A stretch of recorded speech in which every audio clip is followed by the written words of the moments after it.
Hello everyone, range of functions continue कर रहे हैं। लास्ट लेक्चर में हमने टाइप 1 डिस्कस करी थी, how to find the range of the quadratic functions. Type 2 is to find the range of the trigonometric functions. तो अगर trigonometric functions present हैं तो उनकी रेंज कैसे फाइंड करी जाएगी, या और इससे पहले जो सबसे बेसिक चीज है, जो 6 ट्रिग्नोमेट्रिक फंक्शंस होते हैं उनकी रेंज मुझे पता होनी चाहिए। ठीक बात है। तो यहां पे एक बार लिख रहे हैं, so this is the function f and this is the range। तो बड़ी बेसिक चीज है ये कि जितने 6 के 6 ट्रिग्नोमेट्रिक फंक्शंस हैं सबकी रेंज मुझे पता होनी चाहिए क्या होती है। तो सबसे पहले sin x की रेंज इज -1 to 1।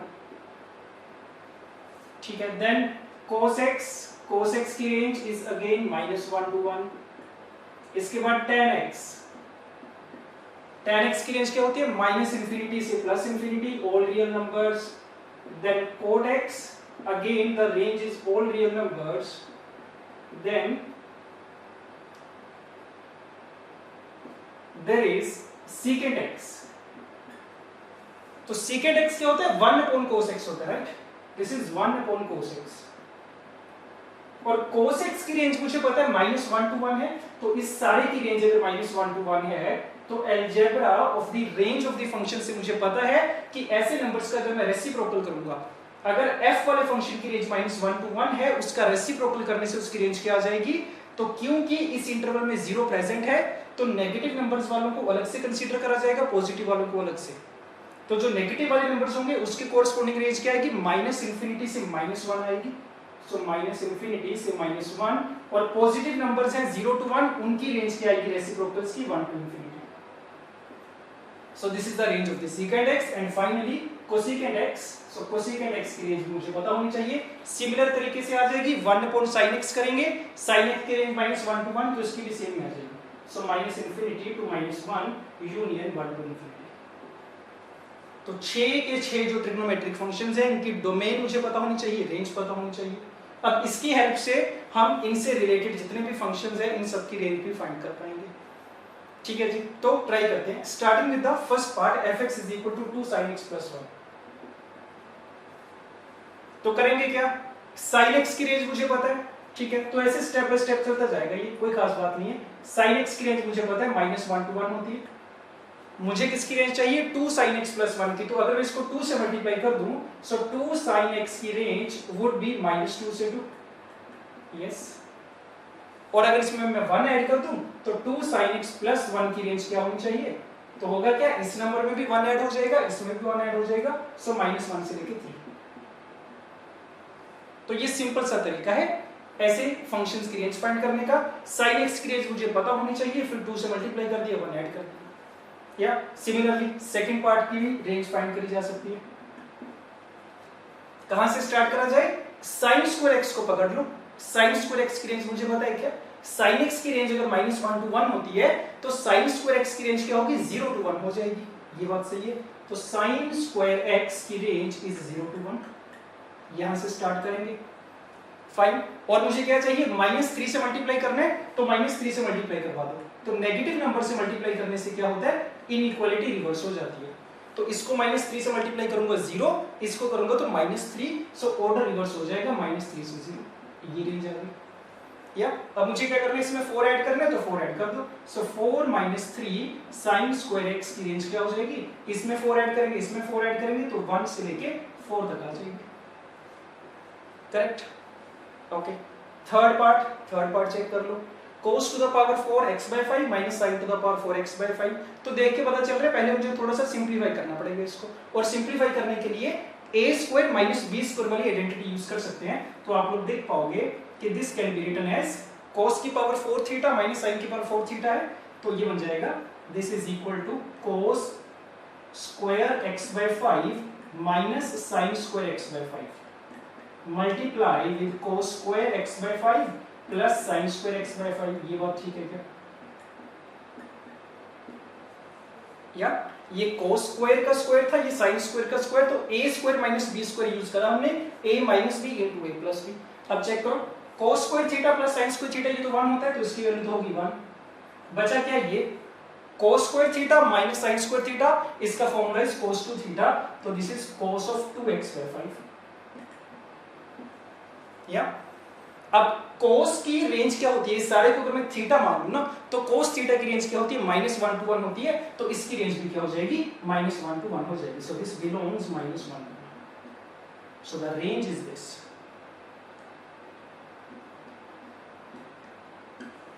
फाइन, ठीक है जी. सिमिलरली नेक्स्ट वाले पार्ट्स भी ट्राई कर सकते हैं. इसमें रेसिप्रोकल वाले फंक्शंस आ गए. रेसिप्रोकल के साथ में मुझे डील करना आता है. सबसे पहले जो डिनोमिनेटर में प्रेजेंट है उसकी रेंज फाइंड कर लेंगे, उसके बाद उसका रेसिप्रोकल कर दिया जाएगा.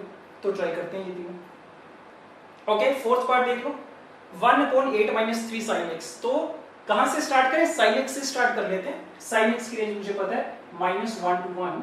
सो sin x है -1 to 1, -3 से मल्टीप्लाई कर दो इसको तो -3 sin x होगा क्या, ये भी -3 से मल्टीप्लाई, ये भी -3 से मल्टीप्लाई, ऑर्डर रिवर्स हो जाएगा तो ये -3 से 3 आ जाएगा. अब इसमें क्या करना है, 8 ऐड करना है, 8 ऐड करवा दो तो 8 - 3 sin x belongs to 5 to 11. ये बने दोनों नंबर्स में 8 ऐड कर दिया. अब मुझे क्या करना है ना, इसका रेसिप्रोकल करना है. और जब भी फंक्शन का रेसिप्रोकल करा जाता है देखा जाता है कि इसके अंदर जो क्वांटिटीज हैं क्या सारी पॉजिटिव हैं या क्या सारी नेगेटिव हैं या दोनों टाइप की क्वांटिटीज हैं. तो इसमें क्योंकि सारी पॉजिटिव नंबर्स हैं ना तो इसका रेसिप्रोकल करना बड़ा ही आसान है. सिंपली इसका रेसिप्रोकल कर देंगे, इसका रेसिप्रोकल कर देंगे और ऑर्डर क्या हो जाएगा, रिवर्स हो जाएगा. तो बस इतना सा काम करना है. तो 1/8 - 3 sin x इसकी रेंज क्या आ जाएगी, 1/11 से लेके 1/5. Okay, that's it. Similarly fifth part करा जा सकता है 1/sin x - 2. ओके, सो 1/sin x - 2 में अगेन sin x की रेंज मुझे पता है -1 से 1, इसमें 2 सब्ट्रैक्ट कर दिया जाएगा तो sin x - 2 की रेंज क्या आ जाएगी, -3 से -1. ये बनेगी 2 सब्ट्रैक्ट कर दिया दोनों में. अब इसका रेसिप्रोकल करना है मुझे 1/sin x - 2 और क्योंकि इसमें सारे नेगेटिव नंबर्स हैं तो अगेन सिंपली इसका रेसिप्रोकल कर दो, इसका रेसिप्रोकल कर दो, ऑर्डर कर दो reverse. So this will B -1 से लेके -1/3. This is the range. Okay, तो अगर इसमें अभी भी कंफ्यूजन आ रही है तो जो हमने रेंज का फर्स्ट लेक्चर करा था algebra of the range of the functions उसको दोबारा से देखना. रेसिप्रोकल लेना मुझे आना चाहिए. अगर f वाले फंक्शन की रेंज पता है तो 1/f की रेंज फाइंड करनी मुझे आनी चाहिए. ओके, ठीक है. एंड फाइनली सिक्स्थ वाला भी देख लो. सिमिलर क्वेश्चन है 1/2 cos x - 1. तो देख लेते हैं सिक्स्थ पार्ट.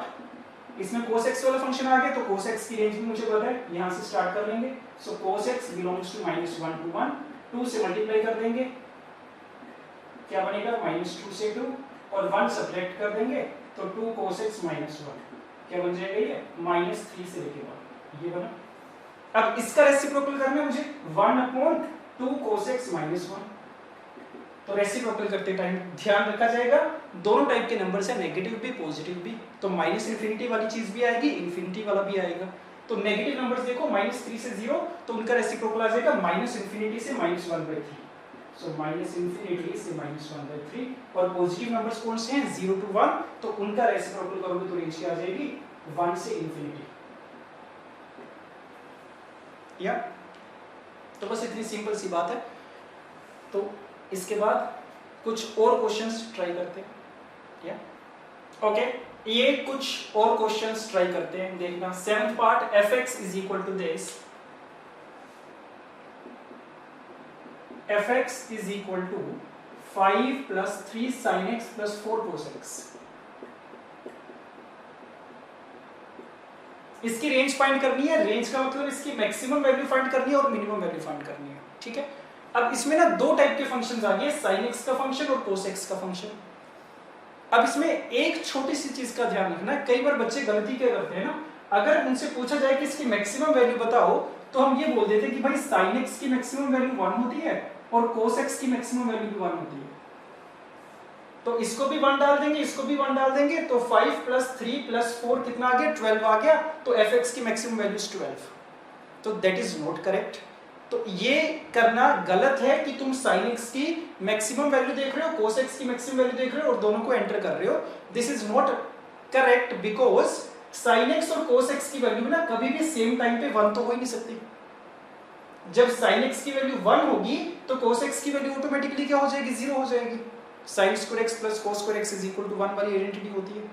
तो इसीलिए ये काम कभी मत करना। अगर दो टाइप के फंक्शंस प्रेजेंट है, साइन वाला और कोस वाला, तो इंडिपेंडेंटली दोनों की मिनिमम या मैक्सिमम वैल्यू नहीं चेक करी जाएगी, कंप्लीट फंक्शन की मिनिमम या मैक्सिमम वैल्यू आपको फाइंड करनी पड़ेगी। ठीक बात है। अब क्वेश्चन ये है कि इस पूरे फंक्शन की मिनिमम या मैक्सिमम वैल्यू कैसे फाइंड करी जाए। तो ये ट्रिग्नोमेट्री में कंसेप्ट होता है। तो रिजल्ट लिख रहे हैं हम लोग यहाँ पे, तो ध्यान देना। सो द रिजल्ट इज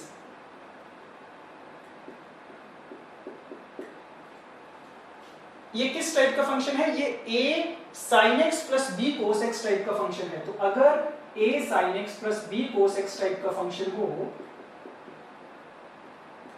तो इस फंक्शन की जो मैक्सिमम वैल्यू होती है ना, मैक्सिमम वैल्यू होती है root of a square plus b square, और जो मिनिमम वैल्यू होती है, minimum value is minus times the same thing. तो this is the result that we have for these kind of functions. या class 11th में जब trigonometry वाला chapter करा जाता है उसमें ये वाला कंसेप्ट डिस्कस करा जाता है कि अगर मेरे पास इस टाइप का फंक्शन हो, sin x वाला फंक्शन है, cos x वाला फंक्शन, और उसके साथ कुछ रियल नंबर्स मल्टीप्लाई हो रखे हैं, तो इसकी जो रेंज होती है, maximum value is this, minimum value of this. तो अब इसमें डायरेक्टली रिजल्ट अप्लाई करा जा सकता है। तो क्या ये बोला जा सकता है कि इस पूरे फंक्शन की जो मैक्सिमम वैल्यू होगी, मैक्सिमम वैल्यू कितनी होनी चाहिए, root of 3 square plus 4 square, तो वो कितना बन जाएगा, 5 बन जाएगा। और मिनिमम वैल्यू भी क्या हो जाएगी, इसी का नेगेटिव -5 हो जाएगा। So maximum value is 5, minimum value is -5। तो इसका मतलब क्या पता चला कि 3 sin x plus 4 cos x की जो रेंज है दैट इज फ्रॉम -5 to 5। और हमें क्या करना है, इसमें 5 ऐड करते हैं। तो अगर आप लोग 5 ऐड करोगे तो 5 plus 3 sin x plus 4 cos x, इसकी रेंज क्या हो जाएगी, 0 से लेके 10 तक हो जाएगी। तो ऐसा जब भी फंक्शन आएगा a sin x plus b cos x type का, हमारे पास ये स्टैंडर्ड तरीका है उसकी रेंज फाइंड करने का। ठीक है, that is fine. Okay, similarly next part try करा जा सकता है, √2 cos x प्लस दिस। तो देखना, इसको भी करते हैं। सो अगेन अगर आप लोग देखोगे दो टाइप के फंक्शन है, cos भी है, sin भी है, तो डायरेक्टली रेंज फाइंड करना पॉसिबल नहीं है। और ये वो वाला फॉर्मेट भी नहीं बन रहा है a cos x plus b sin x वाला, क्योंकि उसके लिए ये दोनों एंगल्स बराबर होने जरूरी है। तो डायरेक्टली रेंज फाइंड नहीं कर पाओगे आप। हमें क्या करना पड़ेगा, इसको पहले थोड़ा सिंप्लीफाई करना पड़ेगा। और सिंप्लीफाई कैसे करेंगे, इस पे कंपाउंड एंगल फॉर्मूला लगा देते हैं, sin of a plus b वाला। या तो देखना क्या बनेगा। So fx is equal to √2 cos x plus sin a plus b, that is sin a into cos b plus cos a into sin b। ये चीज बन रही है। ओके, अब देखना इसको, इसमें अगर cos x का कोफिशिएंट मैं कलेक्ट करूं तो cos x का नेट कोफिशिएंट कितना दिख रहा है हमें, √2 प्लस √3/2, और sin x का कोफिशिएंट कितना है, 1/2 है। अब अगर आप लोग चेक करो, अब ये वो वाला फॉर्मेट बन गया a into sin x plus b into cos x। अब ये वो वाली फॉर्म है। अब इसकी रेंज में डायरेक्टली फाइंड कर पाऊंगा, तो हम बोल सकते हैं कि इसकी जो मैक्सिमम वैल्यू होगी वो कितनी होनी चाहिए, root of a square plus b square. या तो क्या बनेगा, रूट ऑफ a स्क्वायर कितना, इसका स्क्वायर, तो इसका स्क्वायर करेंगे तो क्या आएगा, देख लेते हैं। 2 प्लस 3/4 प्लस 2ab का मतलब √6 हो जाएगा। ये तो हो गया रूट a स्क्वायर, और रूट b स्क्वायर क्या, सॉरी प्लस b स्क्वायर कितना हो जाएगा, 1/4 हो जाएगा। तो ये आ जाएगी मैक्सिमम वैल्यू। एंड सिमिलरली ये वाली मिनिमम वैल्यू भी आ जाएगी नेगेटिव साइन के साथ। So the minimum value is negative of this. या थोड़ा सिंपलीफाई कर लो, 3/4 प्लस 1/4 कितना हो जाएगा, 1, 2 प्लस 1 इज 3, 3 प्लस √6। करेक्ट। तो बस ये चीज बन रही है। तो maximum value is this, minimum value is this. Check कर लो इसको, आगे सिंपलीफाई करना पॉसिबल है क्या। तो सिंपलीफाई शायद ये ना हो पाए, √2 प्लस 1 का स्क्वायर, नो। तो ये चीज बचेगी। So the range of fx would be, कितनी आ रही है, so the range is square root of 3 plus √6 से लेके minus times square root of 3 plus √6। This is the range. Okay, done. तो अगेन बस एक स्टेप एक्स्ट्रा करा गया, सबसे पहले सिंपलीफाई करा गया sin of a plus b की फॉर्मूला की हेल्प से, उसके बाद डायरेक्ट रिजल्ट अप्लाई करा गया a sin x plus b cos x। Done. Okay, 9th part try करते हैं। fx is equal to 1 upon this, तो ये सारा फंक्शन डिनोमिनेटर में है। तो पहला काम क्या करेंगे, इस वाले की रेंज फाइंड करेंगे, और एक बार अगर हम इसकी रेंज फाइंड कर पाए उसके बाद लास्ट में रेसिप्रोकल कर दिया जाएगा, उसमें कोई दिक्कत नहीं है। तो इसकी रेंज फाइंड करते हैं, इसको मैं y बोल देता हूं। So y is equal to 10 times cos square x minus 6 sin x into cos x and plus 2 times sin square x. This is the function. तो इसको अगर आप देखो अगेन डायरेक्टली तो रेंज फाइंड कर नहीं पाओगे, कोई भी स्टैंडर्ड फॉर्म नहीं है।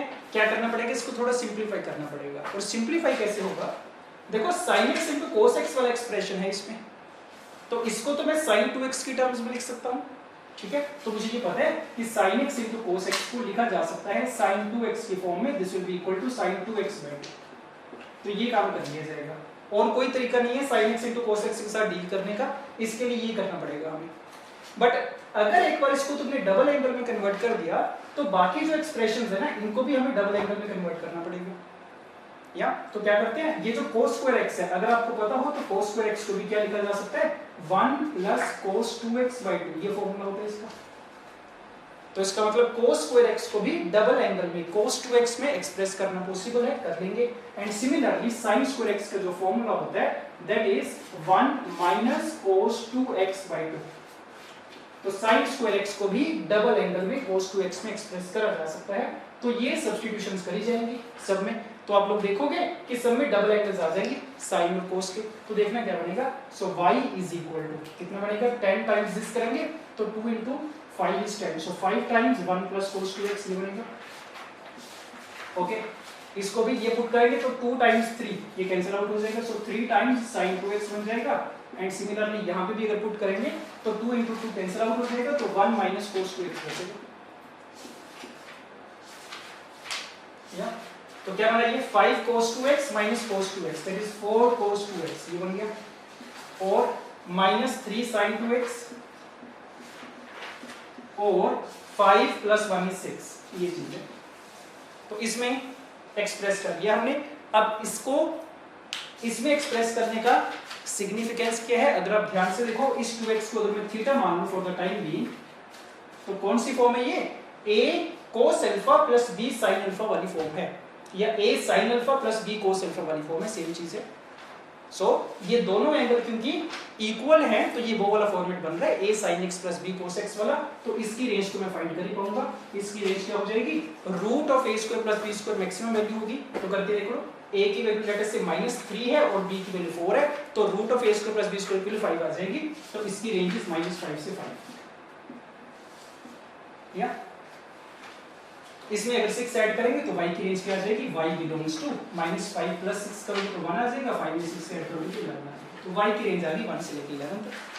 तो जो डिनोमिनेटर वाला पार्ट है उसकी रेंज हमने पता कर ली, अब इसका रेसिप्रोकल कर दिया जाएगा। तो fx की रेंज क्या आ जाएगी, 1/y करेंगे तो इसका रेसिप्रोकल तो 1/11 से लेके 1, ये चीज है।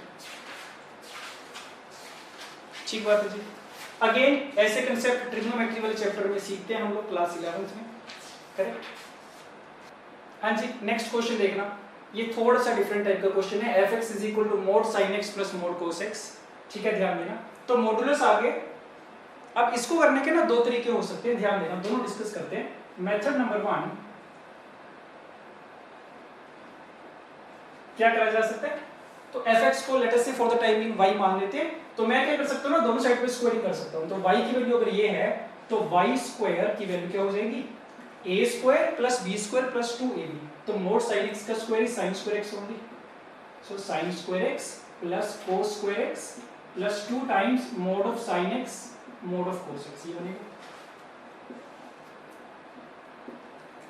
या इसको सिंपलीफाई करते हैं तो y square is equal to sin square plus cos square is 1 plus 2 sin theta cos theta is sin 2 theta ना, तो मोड ऑफ sin 2x ये चीज बन रही है। तो ये y स्क्वायर की वैल्यूज आ गई। अब मुझे ये बात बताओ, क्या इसकी रेंज फाइंड करी जा सकती है 1 प्लस मोड sin 2x की? तो कर सकते हैं। तो मोड sin 2x का मुझे पता है, मॉडुलस है, अंदर sin का फंक्शन है, तो इसकी रेंज क्या होनी चाहिए, 0 to 1 के बीच में।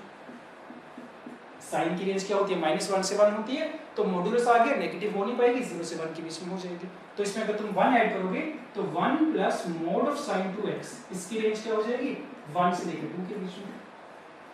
तो इस पूरे फंक्शन की रेंज हमने पता कर ली 1 से 2, इसका मतलब जो y स्क्वायर है, y स्क्वायर की रेंज है 1 से लेकर 2। या तो इसकी हेल्प से y की रेंज पता कर सकते हैं क्या? तो अगर y स्क्वायर की वैल्यूज 1 से लेकर 2 के बीच में है तो कायदे से y की वैल्यूज क्या होनी चाहिए ना, -√2 से -1 यूनियन 1 से √2। चेक कर लो, इन सारे नंबर्स के लिए जो y स्क्वायर आएगा वो 1 से 2 के बीच में आएगा। तो वैसे तो ये होना चाहिए कि अगर y स्क्वायर की रेंज ये है, y की रेंज ये होनी चाहिए, बट अगर अपने ओरिजिनल फंक्शन को देखा जाए तो y की वैल्यू क्या है, mod sin x plus mod cos x है। तो मुझे पता है इसकी वैल्यू कभी भी नेगेटिव तो हो नहीं सकती, इसका रिजल्ट हमेशा पॉजिटिव आएगा। तो इस y की जो नेगेटिव वाली वैल्यूज मिल रही है उसको रिजेक्ट कर दिया जाएगा। सो जो फाइनल रेंज आएगी that is y belongs to 1 से लेकर √2। तो this is the answer. This is method number 1। हमने क्या करा, स्क्वायरिंग करी, सिंपलीफाई करा। और आपको पता होगा स्क्वायरिंग करने से हमेशा क्या होता है, कुछ एक्स्ट्रा सॉल्यूशंस आ जाते हैं हमारे पास जिनको हमेशा वेरीफाई करना पड़ता है लास्ट में। तो वही काम हुआ, ये जो नेगेटिव वाली वैल्यूज है वो एक्स्ट्रा आ रही थी, हमें पता था कि इसकी वैल्यू हमेशा पॉजिटिव होगी, तो हमने नेगेटिव वाले को रिजेक्ट कर दिया, पॉजिटिव वाले को रख दिया। ठीक है, और इसको याद भी रख सकते हो नेक्स्ट टाइम से, बड़ा ज्यादा कॉमन फंक्शन है ये, mod sin x plus mod cos x, जिसकी रेंज याद रखना 1 से लेकर √2 के बीच में। Okay, so this is the method number 1। एक दूसरा मेथड डिस्कस करते हैं, मेथड नंबर 2। या तो इस पर्टिकुलर क्वेश्चन के लिए मेथड नंबर 1 हमारा काम कर गया, बट हमेशा ऐसा जरूरी नहीं है कि आप स्क्वायरिंग करके इसको सिंपलीफाई कर पाओ। तो जो दूसरा मेथड है, जो ज्यादा जनरल मेथड है, दैट इज कि हम क्या करें, केसेस बनाएं कि कब इसके अंदर वाली क्वांटिटी पॉजिटिव होगी, कब नेगेटिव होगी। तो केसेस बनाए जा सकते हैं मॉडुलस को सोल्व करने के लिए। ठीक है, अब केस कैसे बनेगा वो भी ध्यान देना, जरूरी नहीं है कि 4 केसेस बनाओ, ये पॉजिटिव, ये पॉजिटिव, ये पॉजिटिव, ये नेगेटिव एंड सो ऑन। तो 4 केस बनाने की नहीं जरूरत है। अगर आप लोगों को पता हो तो इस फंक्शन का जो पीरियड है ना वो π/2 है। तो पीरियड का अगर आपको थोड़ा आइडिया है, so this is a periodic function with period π/2। Check कर सकते हो या? तो इसका मतलब अगर मैं सिर्फ 0 से π/2 वाले इंटरवल में इसकी रेंज पता कर लूं तो उसके बाद तो वैल्यूज रिपीट ही होंगी ना, उसके बाद कोई नई वैल्यूज तो नहीं मिलेंगे। तो जो 0 से π/2 के बीच में इसकी रेंज आएगी वही इसकी फाइनल रेंज हो जाएगी। तो this is my method number 2 कि हम क्या करते हैं, कंडीशन लगा देते हैं that the values of x lie between 0 to π/2 होंगे। इसके लिए रेंज फाइंड करते हैं। तो देखना, अब अगर x की वैल्यू 0 से π/2 है, मतलब फर्स्ट क्वाड्रेंट है, sin x पॉजिटिव होगा, cos x पॉजिटिव होगा, तो इनका मॉडुलस इन्हीं के बराबर आ जाएगा। तो यहां से fx की जो वैल्यू आएगी वो क्या आएगी, sin x plus cos x आएगी सिंपली।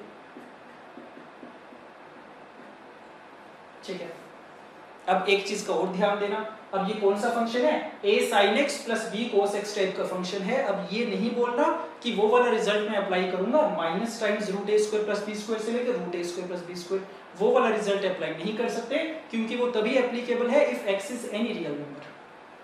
बट इसमें x पे रिस्ट्रिक्शन आ गई, 0 से π/2 के बीच में हो सकता है, तो डायरेक्ट रिजल्ट नहीं लग पाएगा, रादर हमें क्या करना पड़ेगा, वो मेथड यूज करना पड़ेगा जहां से वो रिजल्ट आया था।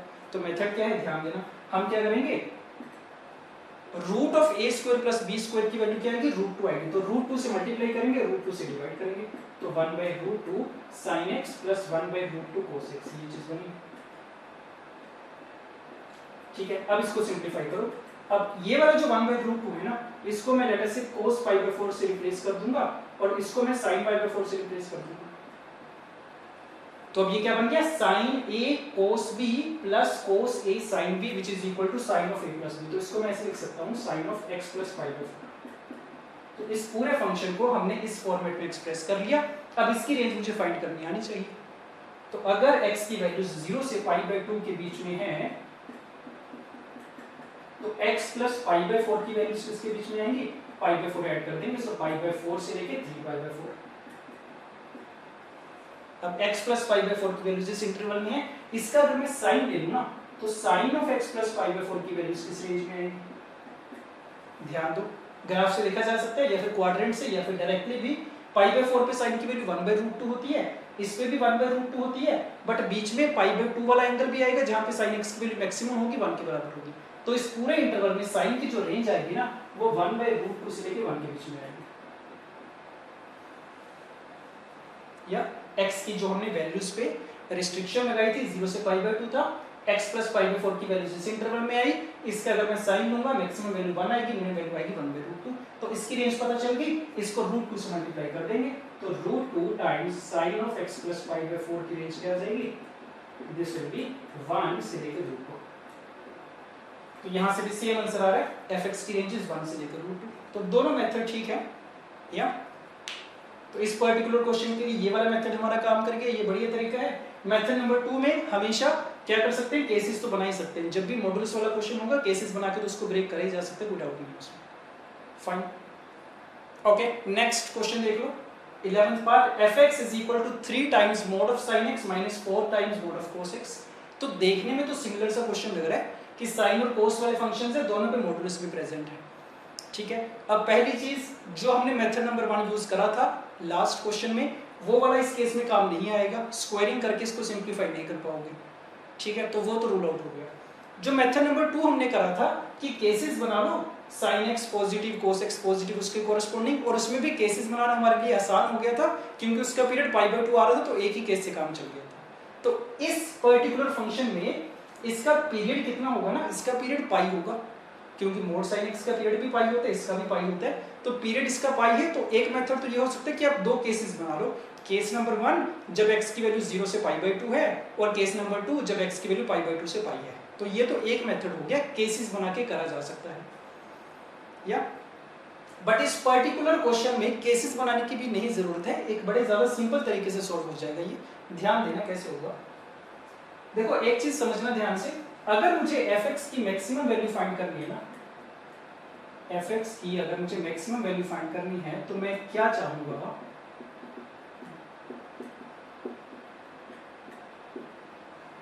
तो मैं चाहूंगा कि ये जो mod sin x है इसकी वैल्यू मैक्सिमम हो जाए। ये बात आप देख पा रहे हो क्या, mod sin x की वैल्यू जितनी ज्यादा होगी fx की वैल्यू भी उतनी ज्यादा होगी, तो हम चाहेंगे इसकी वैल्यू मैक्सिमम हो जाए, और mod ऑफ cos x की वैल्यू हम चाहेंगे मिनिमम हो जाए। सही बात है कि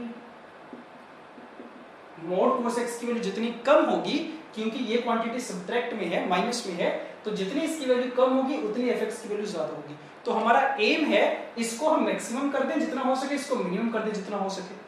और mod sin x की मैक्सिमम वैल्यू कितनी हो सकती है, मैक्सिमम पॉसिबल वैल्यू 1 हो सकती है, और mod cos x की मिनिमम वैल्यू कितनी हो सकती है, 0 हो सकती है।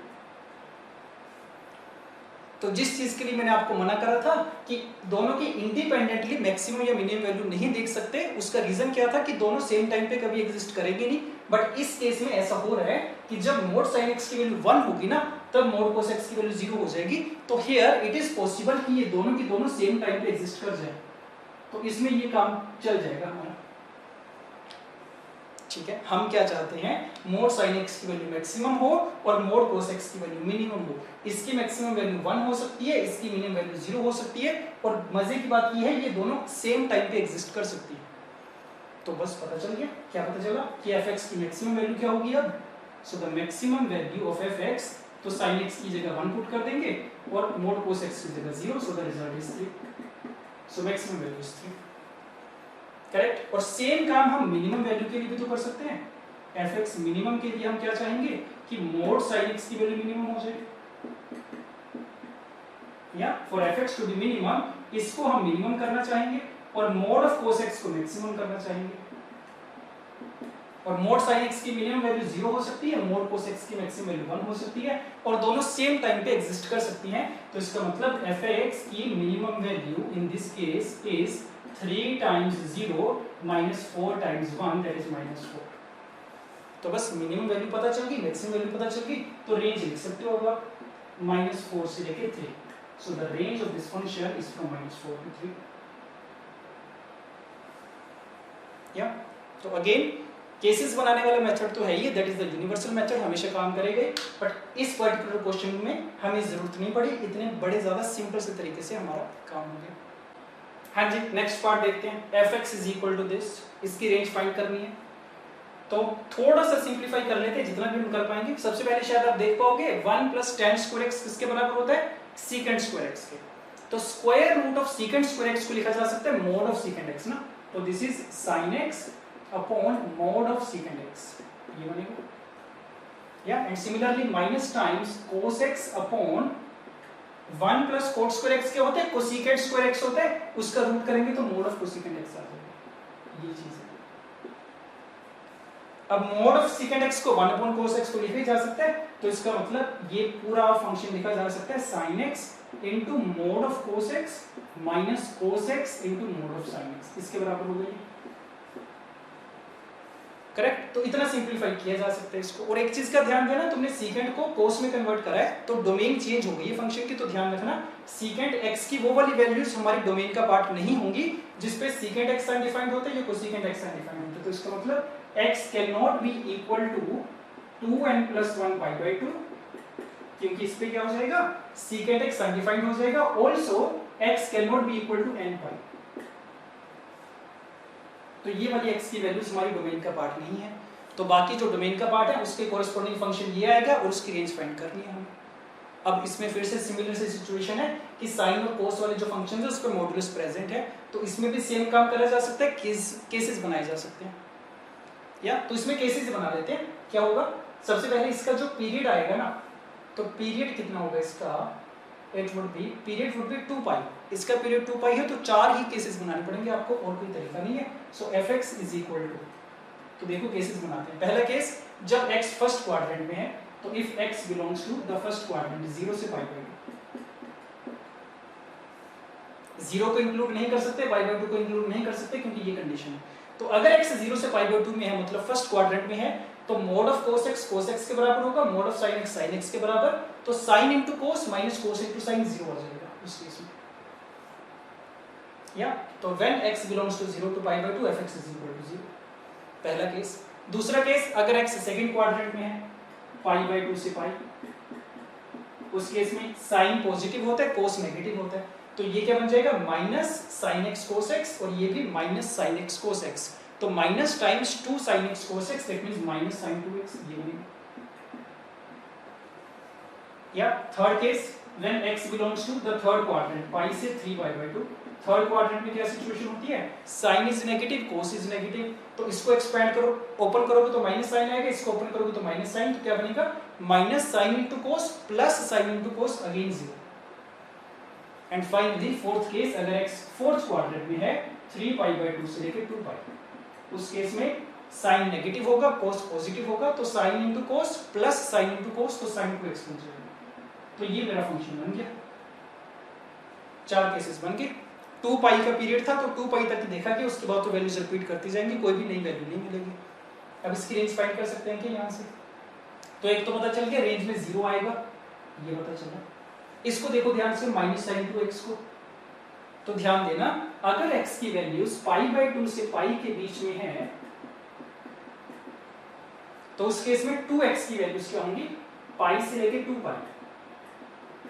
इसका मतलब पाई से लेके 2 पाई का मतलब थर्ड क्वाड्रेंट और फोर्थ क्वाड्रेंट, तो इसका अगर मैं साइन लूंगा ना, तो साइन 2x की वैल्यूज क्या होंगी, सिर्फ नेगेटिव हो सकती है, -1 से 0। ये बात सही है क्या?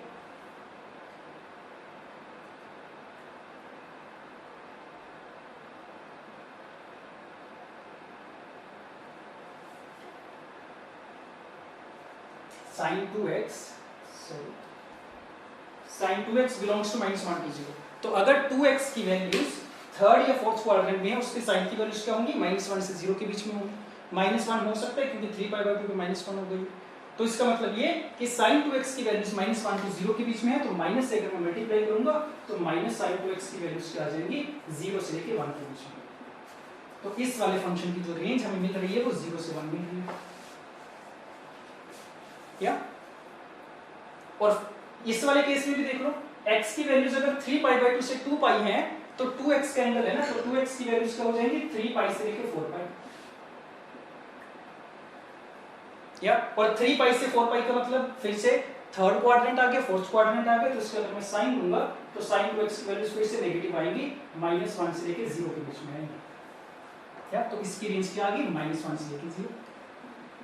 तो ये पता चल गया। तो इसका मतलब फंक्शन की रेंज में कौन कौन सी वैल्यूज होंगी, एक तो 0 होगा, 0 से 1 वाली सारी वैल्यूज होंगी, -1 से 0 वाली सारी वैल्यूज होंगी। तो कुल मिला के अगर सारे नंबर्स को इंक्लूड करा जाए तो रेंज क्या आ गई, -1 से लेके 1 तक आ गई। सो this is the range of the function -1 से। ठीक बात है। तो इसमें हमने केसेस बना लिए और मैक्सिमम 4 केसेस बनेंगे हमेशा। 4 केसेस में क्वाड्रेंट हमारा कंप्लीट हो जाएगा, 4 क्वाड्रेंट्स कंप्लीट हो जाएंगे, उसके बाद रिपीट होती जाएंगी वैल्यूज। ठीक है जी, तो इसको देखना एक बार अच्छे से। हाँ जी, नेक्स्ट सेट ऑफ क्वेश्चंस देखते हैं। अगेन रेंज फाइंड करनी है। fx is equal to sine of sine x। ठीक है, इस फंक्शन की रेंज चाहिए मुझे। सो लेट अस सी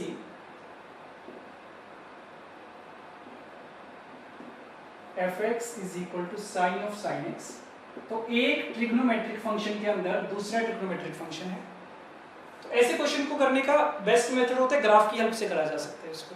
ठीक है, तो ध्यान देना क्या कर सकते हैं। सबसे पहले स्टेप में थोड़ा और इजी करने के लिए sin x को एक नया वेरिएबल मान सकते हैं t के बराबर। Let us put this sin x is equal to t, और मुझे पता है sin x की रेंज -1 से 1 होती है, तो इसका मतलब जो t की वैल्यू है ना वो -1 से 1 के बीच में होगी इस केस में। t belongs to -1। तो मेरा जो नया फंक्शन बना है fx को y मान लेते हैं, तो y क्या बन गया sin ऑफ t, और t की वैल्यू है -1 से 1। या तो अब ये मेरा क्वेश्चन बन गया कि साइन की रेंज फाइंड करो, और ये जो अंदर एंगल है वो -1 to 1 है। बट एक चीज का ध्यान रखना, ये जो 1 है ये -1 है, ये रेडियंस में चल रहा है। तो अब इसकी रेंज फाइंड करनी है मुझे। सो अगेन ग्राफ की हेल्प ली जा सकती है। साइन का ग्राफ बना लेते हैं। तो ये मान लो मेरी t एक्सिस है इस केस में, और ये y एक्सिस है। तो साइन का ग्राफ अगर मैं बनाऊं तो इतना ग्राफ बनाना काफी है हमारे लिए। सो this is 0, this is pi, this is pi by 2 and this is minus pi by 2 and this is minus pi। ये ग्राफ बन गया साइन का -पाई से पाई के बीच में। अब लोकेट कर लेते हैं कि -1 कहां पे होगा और 1 कहां पे होगा। ठीक बात है। सो पाई की वैल्यू कितनी होती है 3.14 होती है ना। तो पाई अगर 3.14 के इक्वल है अप्रोक्सीमेटली, तो पाई बाय 2 की वैल्यू कितनी होगी 1.57 के अराउंड होगी। रेडियंस पाई बाय 2 की वैल्यू 1.57 रेडियंस। तो 1 रेडियन कहां पे होगा, इसके पीछे होगा, लेफ्ट में होगा। तो यहां पे मान लो कहीं पे 1 है। एंड सिमिलरली जो -1 होगा, -1 कहां पे होगा, यहां पे कहीं पे होगा -1। तो हमें जो ग्राफ का पोर्शन देखना है वो सिर्फ इतने पोर्शन में देखना है। जब t की वैल्यू -1 से लेकर 1 तक जा रही है, तो इतना portion of the graph consider करना है हमें सिर्फ। t belongs to -1 to 1। तो इतने पोर्शन में देख लो, आपको ग्राफ के ऊपर मिनिमम वैल्यू कहां नजर आ रही है, मैक्सिमम वैल्यू कहां नजर आ रही है। Lowest point on the graph ये वाला हो जाएगा पॉइंट P, और हाईएस्ट पॉइंट ये हो जाएगा Q। तो P पे फंक्शन की वैल्यू मिनिमम होगी और Q पे मैक्सिमम होगी, और ये मिनिमम वैल्यू होगी कितनी, साइन ऑफ -1 हो जाएगी। तो क्या ये बोल सकते हैं कि the minimum value of y is sine of -1 and the maximum value of y is sine of 1।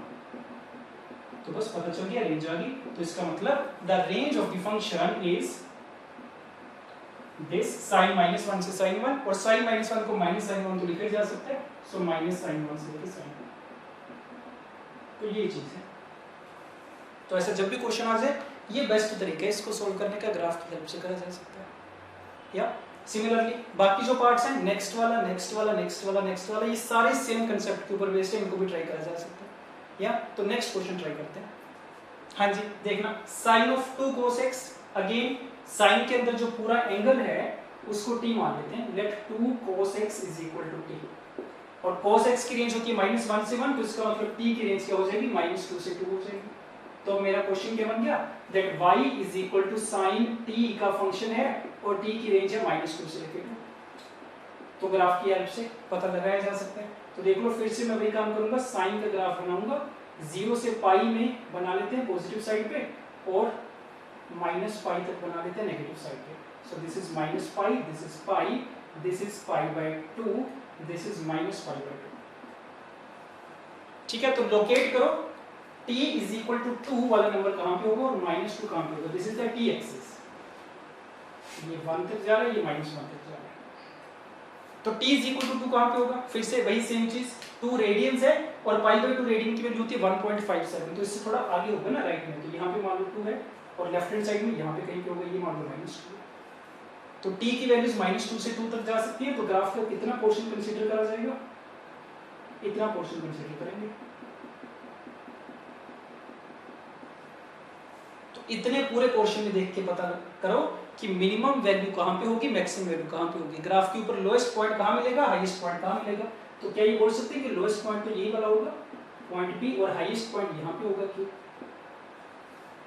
तो लोएस्ट वैल्यू तो -π/2 पे ही आएगी जो कि -1 के बराबर होती है, और हाईएस्ट वैल्यू 1 पे ही π/2 पे आएगी जो 1 के बराबर होती है। तो सिंपली बोला जा सकता है कि रेंज क्या होगी, -1 से 1 होगी। कोई दिक्कत है नहीं इसमें, सही बात है। Okay done. Okay next part देख लो, fx = cos of sin x। Similar question, sin x को t माना जाएगा, पुट sin x = t और t की वैल्यूज लाई करेंगे -1 से 1 के अंदर। तो मेरा नया फंक्शन क्या बन गया, y = cos of t where t belongs to -1। तो इस केस में क्या होगा, cos का ग्राफ बनाया जाएगा। तो cos का ग्राफ होगा कुछ ऐसा, 0 से पाई के बीच में, और ये -π से 0 के बीच में। तो ये वाला पॉइंट मेरा π/2 है और ये -π/2। This is the t axis, this is y, और ये वाला पॉइंट है 1, राइट। ठीक है, तो ध्यान देना फिर से, t की वैल्यूज -1 से 1 के बीच में देखनी है। तो 1 रेडियन कहां पे होगा, π/2 के लेफ्ट में, और -1 यहाँ पे कहीं पे होगा। तो -1 to 1 का मतलब ग्राफ का कितना पोर्शन चाहिए, इतना पोर्शन। इतने पोर्शन में मैक्सिमम वैल्यू कहां नजर आ रही है, ये वाली वैल्यू 1 वाली वैल्यू मैक्सिमम होगी, और मिनिमम वाला पॉइंट यहाँ पे होगा, ये वाला वैल्यू या फिर ये वाला, दोनों पे वैल्यू सेम ही आएगी। So the minimum value is cos of 1 and the maximum value is 1. So the range of the function is cos 1 to 1. ठीक बात है। तो जल्दबाजी नहीं करनी, ये काम कभी मत करना कि cos t की रेंज पता करनी है, एक बार t को -1 पुट कर दिया, एक बार 1 पुट कर दिया, वो तरीका सही नहीं है। उसके बीच में क्या हो रहा है वो भी तो देखना पड़ेगा ना, तो ग्राफ की हेल्प से किया जा सकता है। ठीक है, एंड सिमिलरली फिर cos of 2 sin x की रेंज और cos of 3 cos x की रेंज भी पता करी जा सकती है। तो नेक्स्ट पार्ट भी देख लेते हैं। सो 16th y = cos of 2 sin x है। तो पहले मैं 2 sin x को t मान लेता हूं, और मुझे पता है t की रेंज क्या होगी, -2 से 2 के बीच में। तो 2 sin x को हमने t माना, और t की रेंज है -2 से 2। तो इसका ग्राफ बनाया जाएगा।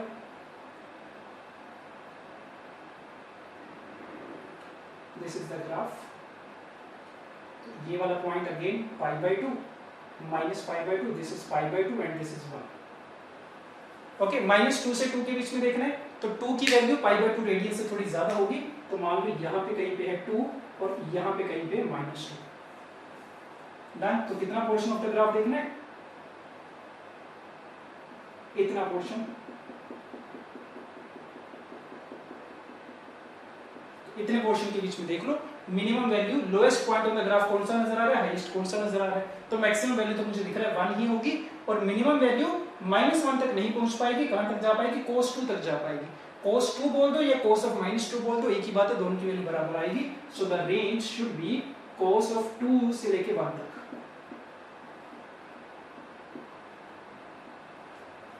ठीक बात है जी। Okay, and similarly the next one, cos of 3 cos x। इसमें क्या करेंगे, 3 cos x को t रखा जाएगा। सो नेक्स्ट पार्ट में put 3 of cos x = t। तो y क्या बन जाएगा, cos of t बन जाएगा, और t की वैल्यूज आ जाएगी -3 से लेके 3 के बीच में। करेक्ट। अगेन अगर आप लोग ग्राफ बनाओगे इसका, सो graph would be the same. ये वाला पॉइंट -π को रिप्रेजेंट कर रहा है, ये पाई को, ये π/2 और ये -π/2,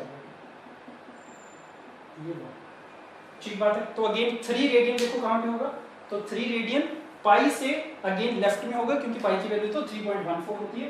तो यहाँ पे कहीं पे 3 होगा, और सिमिलरली यहाँ पे कहीं पे -3 होगा। तो ग्राफ अगर आप देखोगे तो इतना पोर्शन ऑफ द ग्राफ आएगा। तो मिनिमम वैल्यू आपको कहां नजर आएगी, -1 तक अब भी नहीं रीच कर पाएगी।